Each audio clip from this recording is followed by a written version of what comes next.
그 이메일이 발송된 시각의 피고는 외국에 있었습니다. 누군가 피고의 계정을 도용해서 증거를 조작한 것입니다. 기석의 마지막 변론에 법정이 술렁거렸고 법무팀장은 증인석에서 얼굴이 창백해졌습니다. 죄송합니다. 제가 했습니다. 회사의 불법 거래를 덮기 위해 직원들을 해고하고 강 대표에게 죄를 뒤집어 씌웠습니다. 피고 강하늘에 대한 모든 혐의를 무죄로 한다. 동수 판사의 판결에 법정안은 안도와 박수로 가득 찼습니다. 선생님, 부끄러웠습니다. 하지만 이번 일로 더 바르게 살겠습니다. 가을 교정에서 하늘과 기석은 화해하며 정의의 진정한 의미를 되새겼습니다. 안녕하세요. 탄산처럼 톡 쏘는 반전 드라마, 탄산 드라마입니다. 본격적인 이야기 시작 전에 무료 버튼 구독과 좋아요 한번 눌러주시면 큰 힘이 됩니다. 늦가을의 서울, 낡은 변호사 사무실 간판이 바람에 흔들리고 있었습니다. 70대의 은퇴 변호사 장기석은 오늘도 어김없이 사무실 문을 열었습니다. 세상 일이란 다 지나가는 바람 같지. 그래도 정이란 잊히면 안 되는 건데. 기석은 혼잣말을 하며 창문을 열었습니다. 신선한 가을 바람이 사무실 안으로 들어왔습니다. 은퇴한 지 5년째인 기석은 매일 아침 옛 신문과 바둑을 벗삼아 지냈습니다. 한때는 법정을 누비며 정의를 외치던 전설적인 변호사였지만 지금은 조용한 노년을 보내고 있었습니다. 사무실 벽에는 과거 법정에서 승소했던 판결문 액자들이 걸려 있었습니다. 기석은 그 액자들을 바라보며 지난 세월을 회상했습니다. 그때는 정말 열심히 살았지. 기석은 원칙주의자였고 정의감이 강했습니다. 하지만 세월의 피로와 후회가 마음 한편에 스며들어 있었습니다. 책상 위에는 오래된 바둑판이 놓여 있었습니다. 기석은 혼자 바둑을 두며 시간을 보냈습니다.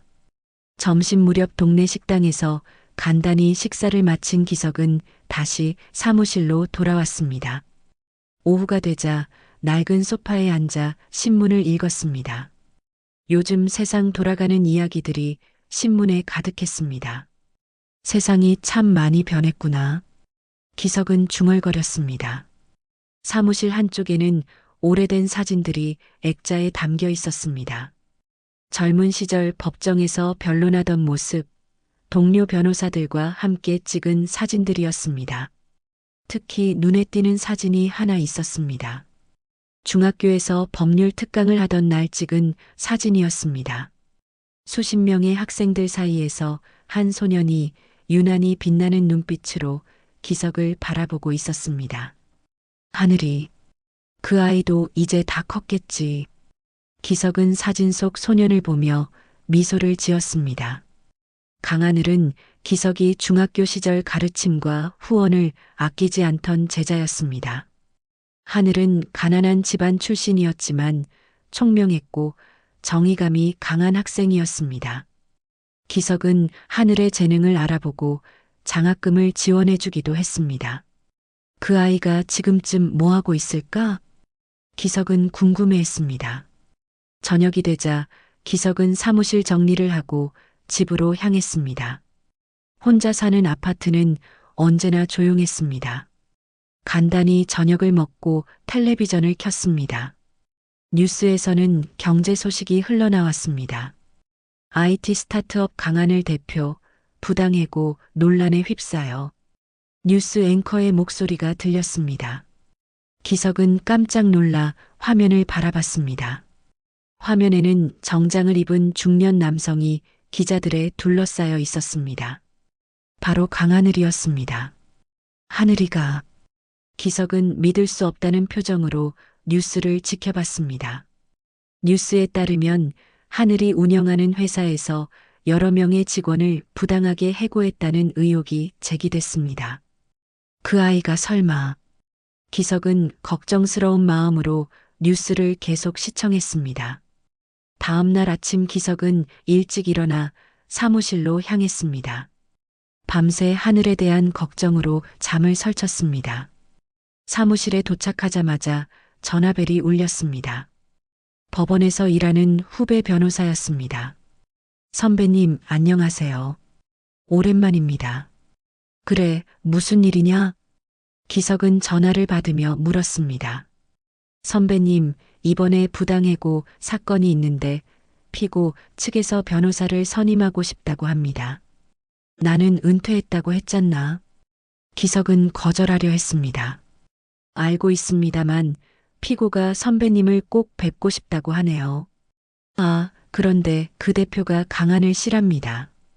그 이름을 듣는 순간 기석의 손이 멈췄습니다. 강하늘이라고? 네, 맞습니다. 혹시 아시나요? 알지. 내 제자였어. 기석은 복잡한 심경으로 대답했습니다. 그럼 선배님께서 맡아주시겠어요? 알겠네. 자세한 이야기를 들어봐야겠어. 기석은 전화를 끊고 깊은 생각에 잠겼습니다. 그 아이가 피고석에 서다니. 세월이 참 잔인하구나. 기석은 속으로 중얼거렸습니다. 오후에 하늘이 사무실을 찾아왔습니다. 문이 열리고 정장을 입은 30대 중반의 남자가 들어왔습니다. 선생님, 정말 오랜만입니다. 하늘은 기석을 보자마자 깊이 인사했습니다. 하늘아, 앉아라. 기석은 소파를 가리키며 말했습니다. 두 사람은 마주 앉았습니다. 한동안 침묵이 흘렀습니다. 선생님께 이런 부탁을 드리게 될 줄은 몰랐습니다.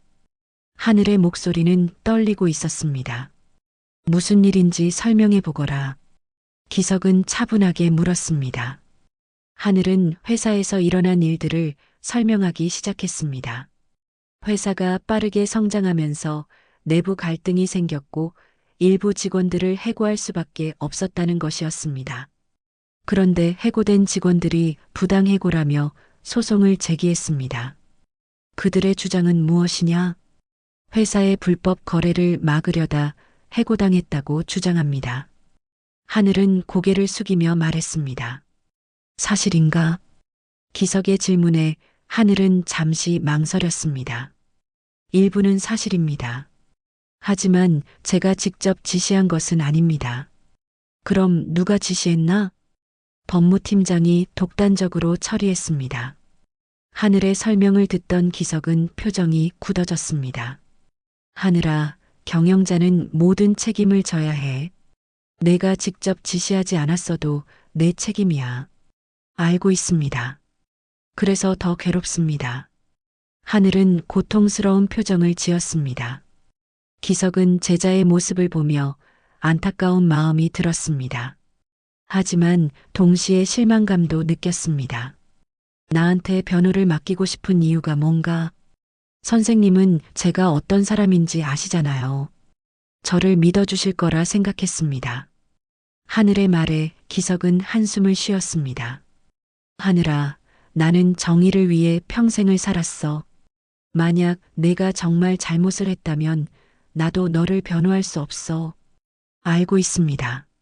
하지만 진실은 제 편입니다. 하늘은 진지한 눈빛으로 기석을 바라봤습니다.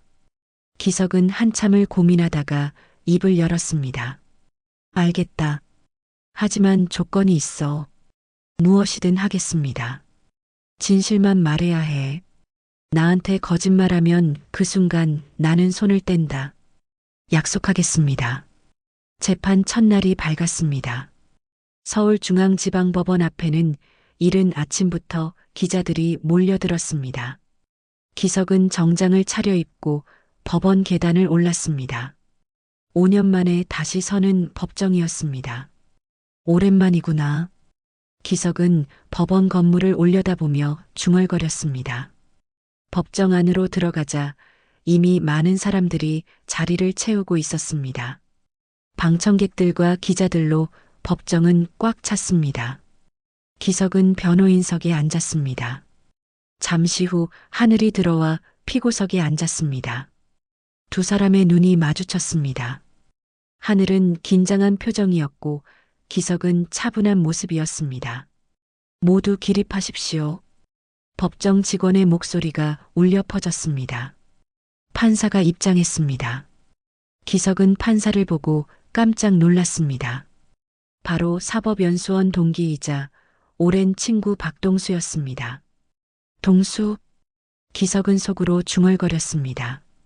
동수도 기석을 알아보고 잠시 놀란 표정을 지었지만 곧 평온한 얼굴로 돌아왔습니다.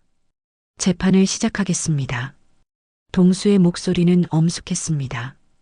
원고 측 변호사가 먼저 입장을 밝혔습니다. 부당하게 해고당한 직원들을 대리하는 변호사였습니다. 피고 강하늘은 회사 내부의 불법 행위를 고발하려던 직원들을 부당하게 해고했습니다. 원고 측 변호사의 주장이 시작됐습니다. 기석은 조용히 메모를 하며 경청했습니다. 원고 측의 주장이 끝나고 기석이 일어났습니다. 재판장님, 피고 측 변호인 장기석입니다. 기석의 목소리는 여전히 힘이 있었습니다. 피고는 회사의 경영상 불가피한 결정을 내렸을 뿐입니다. 부당 해고가 아닙니다. 기석은 차분하게 변론을 시작했습니다. 재판이 진행되는 동안 하늘은 고개를 숙이고 있었습니다. 피고석에 앉아 있는 것이 너무나 괴로웠습니다. 잠시 휴정이 선언됐습니다. 사람들이 법정 밖으로 나갔습니다. 기석과 하늘도 복도로 나왔습니다. 하늘아, 긴장하지 마라. 기석이 하늘을 위로했습니다. 선생님, 죄송합니다. 이런 모습을 보여드려서.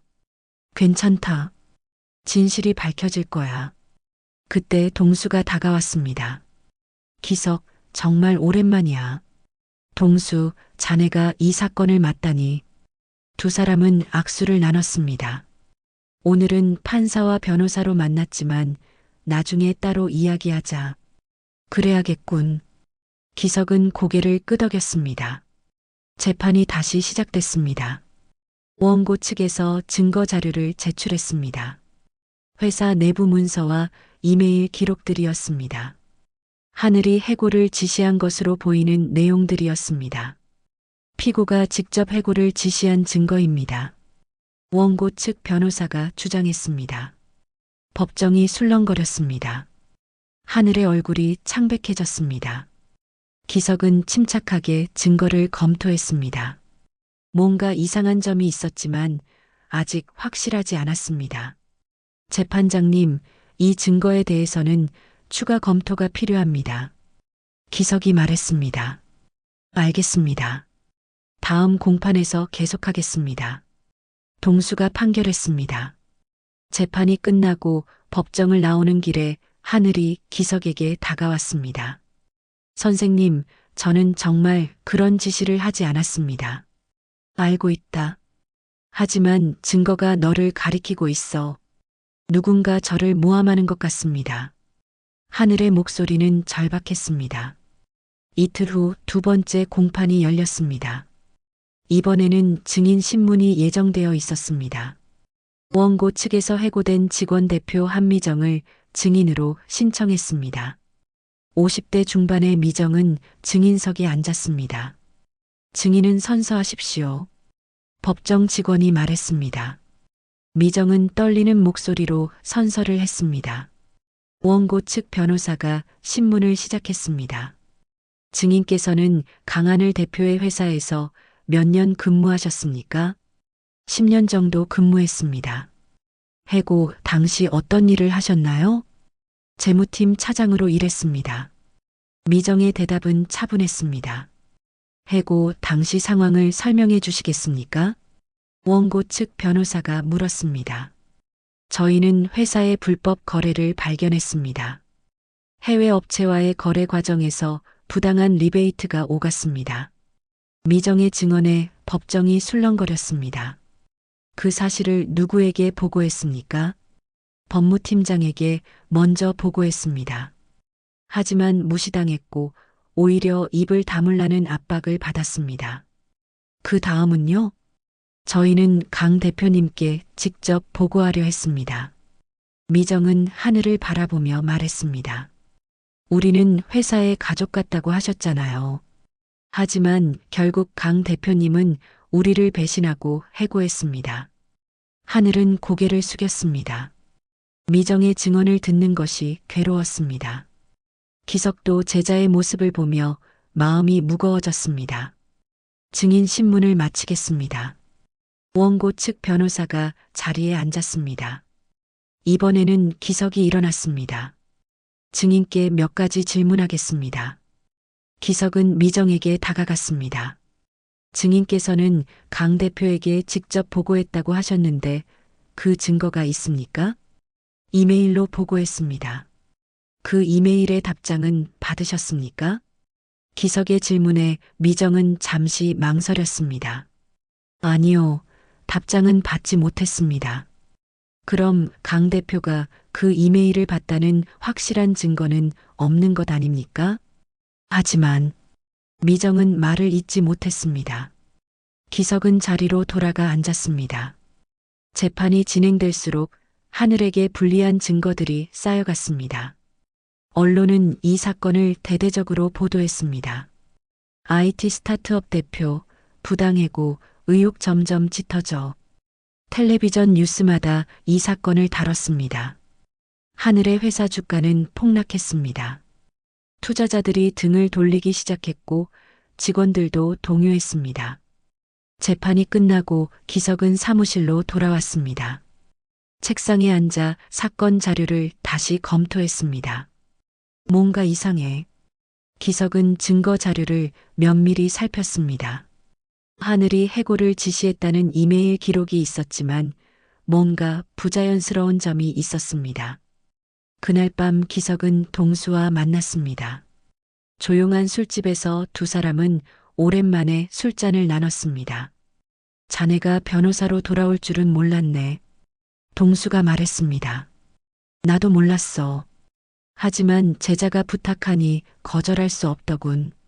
그 청년이 자네 제자였나? 중학교 때 가르쳤지. 총명하고 정의감이 강한 학생이었어. 기석은 옛날을 회상했습니다. 그런데 지금은 알고 있네. 하지만 나는 아직도 그 아이를 믿고 싶어. 며칠이 지나고 기석은 더욱 깊은 고민에 빠졌습니다. 언론의 보도가 계속되면서 하늘에 대한 여론은 점점 나빠졌습니다. 그 아이를 지켜야 할까 아니면 정의를 지켜야 할까? 기석은 사무실에서 혼자 중얼거렸습니다. 스승으로서의 책임감과 변호사로서의 원칙 사이에서 괴로웠습니다. 세 번째 공판이 열렸습니다. 이번에는 결정적인 증거가 제출될 예정이었습니다. 원고 측 변호사가 일어났습니다. 재판장님, 중요한 증거를 제출하겠습니다. 법정 직원이 증거 자료를 배포했습니다. 회사 내부 이메일 기록이었습니다.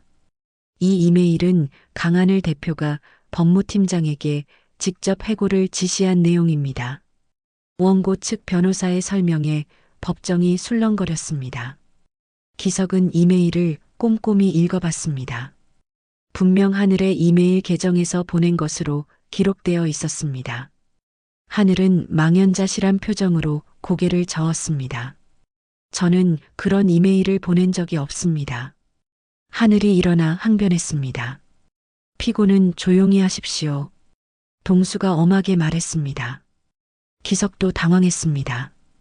이 증거가 사실이라면 하늘을 변호하기 어려웠습니다. 변호인 측에서 의견 있으십니까? 동수가 물었습니다. 재판장님, 이 증거에 대해 정밀 감정을 요청합니다. 기석이 말했습니다. 알겠습니다. 다음 공판까지 감정을 진행하도록 하겠습니다. 재판이 끝나고 기석과 하늘은 따로 만났습니다. 선생님, 정말 저는 그런 이메일을 보내지 않았습니다. 하늘은 절박하게 말했습니다. 나는 너를 믿는다. 하지만 증거가 너를 가리키고 있어. 기석도 답답한 심정이었습니다. 누군가 제 계정을 도용한 것 같습니다. 그럴 가능성이 있지. 하지만 증명해야 해. 기석은 하늘을 진정시켰습니다. 그날 밤 기석은 사무실에 남아 혼자 자료를 검토했습니다. 포기하지 않고 진실을 찾으려 했습니다. 뭔가 놓친 게 있을 거야. 기석은 모든 자료를 처음부터 다시 살폈습니다. 새벽까지 자료를 검토하던 기석은 이상한 점을 발견했습니다. 해고 지시 이메일이 보내진 시각에 하늘은 해외 출장 중이었습니다. 이거야. 기석은 출입국 기록을 확인했습니다. 분명 하늘은 그 시각에 외국에 있었습니다. 누군가 계정을 도용했구나. 기석은 확신했습니다. 다음 날 기석은 회사의 IT 담당자를 만났습니다. 이메일 로그 기록을 확인해 볼 수 있습니까? 물론입니다. IT 담당자는 로그 기록을 보여줬습니다. 기석은 놀라운 사실을 발견했습니다. 해고 지시 이메일이 보내진 시각에 하늘의 계정은 회사 본사에서 접속됐지만 하늘은 해외에 있었습니다. 누군가 계정을 도용한 게 분명하군요. 맞습니다. 게다가 접속 위치가 법무팀 사무실입니다. IT 담당자의 말에 기석은 진범을 짐작했습니다. 법무팀장. 기석은 중얼거렸습니다. 기석은 즉시 하늘에게 연락했습니다. 급히 만나야 할 중요한 증거를 찾았다고 말했습니다. 다음 날 아침 하늘이 사무실로 달려왔습니다. 선생님, 무엇을 발견하셨습니까? 앉아라. 중요한 이야기가 있다. 기석은 하늘을 앉히고 발견한 사실들을 설명했습니다. 내가 해외에 있을 때 내 계정으로 이메일이 발송됐어. 그리고 접속 위치는 법무팀 사무실이었지. 하늘의 눈이 커졌습니다. 그럼 법무팀장이? 그렇다. 법무팀장이 내 계정을 도용해서 증거를 조작한 거야. 기석의 말에 하늘은 분노했습니다. 왜 저를 모함한 겁니까? 아마도 자신의 불법 행위를 덮기 위해서였을 거야. 기석은 침착하게 설명했습니다. 그럼 제가 무죄라는 걸 증명할 수 있는 거죠? 그래, 하지만 법무팀장을 직접 신문해야 해. 하늘은 안도의 한숨을 쉬었습니다. 선생님, 정말 감사합니다. 절 믿어주셔서. 아직 끝난 게 아니야. 법정에서 이 진실을 밝혀야 해. 기석도 다짐했습니다. 그날 저녁 기석은 동수를 다시 만났습니다. 조용한 카페에서 두 사람은 마주 앉았습니다. 동수, 자네에게 조언을 구하고 싶네. 무슨 일인가? 이번 사건의 중요한 증거를 발견했어. 기석은 발견한 사실들을 동수에게 설명했습니다. 그렇다면 증거 조작이 명백하군. 동수도 심각한 표정으로 말했습니다. 다음 공판에서 이 사실을 밝히겠네. 알겠네. 공정하게 재판하겠네. 동수는 오랜 친구이자 판사로서의 책임감으로 답했습니다. 며칠 후 기석은 법무팀장을 찾아갔습니다. 법무팀장은 50대 초반의 남자였습니다. 무슨 일로 오셨습니까? 법무팀장은 경계하는 눈빛으로 기석을 바라봤습니다. 몇 가지 질문이 있어서 왔습니다. 기석은 차분하게 말했습니다. 해고 지시 이메일에 대해 아십니까? 네, 강 대표님이 보낸 이메일이죠. 법무팀장은 태연하게 대답했습니다. 그 이메일이 보내진 시각에 강 대표는 해외에 있었습니다. 기석의 말에 법무팀장의 얼굴이 굳어졌습니다. 그럼 누가 보낸 겁니까? 그게 궁금하네요. 혹시 아십니까? 기석은 법무팀장의 반응을 주시했습니다. 모릅니다. 저는 그냥 이메일을 받았을 뿐입니다. 법무팀장은 당황하며 말했습니다. 다음 공판에 증인으로 출석해 주십시오. 기석은 법무팀장에게 통보했습니다. 사무실로 돌아온 기석은 모든 증거를 정리했습니다. 출입국 기록, 이메일 로그, 접속 위치 기록까지 모두 준비했습니다. 이제 제자를 구할 수 있겠어. 기석은 안도의 미소를 지었습니다. 드디어 마지막 공판 날이 밝았습니다. 법정에는 평소보다 더 많은 사람들이 모여들었습니다.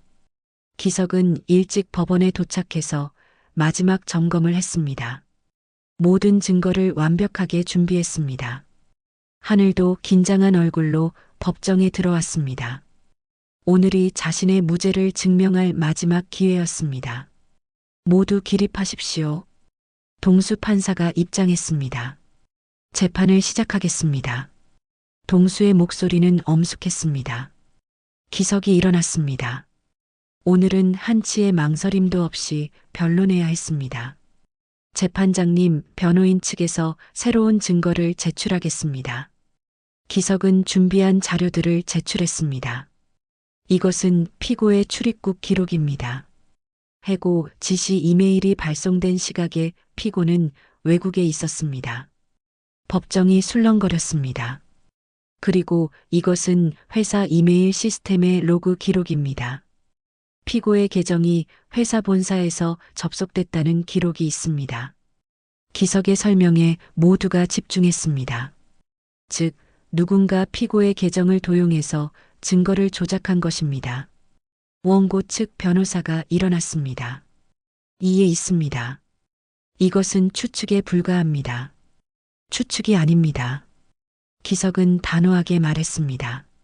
재판장님, 증인을 신청하겠습니다. 증인을 불러들이십시오. 동수가 허락했습니다.